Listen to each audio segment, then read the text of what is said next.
আওয়ামী লীগ নির্বাচন করবে কি না তা জনগণই ঠিক করবে। বিএনপির মহাসচিব মির্জা ফখরুল ইসলাম আলমগীর বলেছেন, আওয়ামী লীগ রাজনৈতিক দল, তারা রাজনীতি করবে বা নির্বাচন করবে কিনা তা জনগণ ঠিক করবে। তবে যারা দেশের মানুষ হত্যা করেছে, মানুষকে নির্যাতন করেছে এবং যারা দেশের টাকা বিদেশে পাচার করেছে, তাদের অবশ্যই আইনের আওতায় এনে বিচার করতে হবে।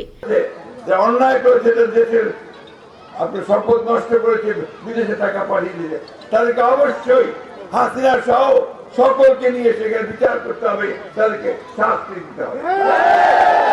আজ বুধবার ফেনীর ফুলগাজীর শ্রীপুরে বিএনপির চেয়ারপারসন বেগম খালেদা জিয়ার বাড়ির সামনে বন্যায় ক্ষতিগ্রস্ত শিক্ষার্থী ও জনসাধারণের মধ্যে শিক্ষা উপকরণ ও ঢেউটেন বিতরণ অনুষ্ঠানের আয়োজন করা হয়। ওই অনুষ্ঠানে প্রধান অতিথির বক্তৃতায় মির্জা ফখরুল ইসলাম আলমগীর এসব কথা বলেন। ওই অনুষ্ঠানে বিএনপির মহাসচিব বলেন, জনতার আন্দোলন ও গণ অভ্যুত্থানের মাধ্যমে হাসিনা সরকারের পতন হয়েছে। হাসিনা সহ দস্যুরা পালিয়েছে। বর্তমানে অন্তর্বর্তী সরকার ৩ মাসের মধ্যে অনেক কাজ করেছে।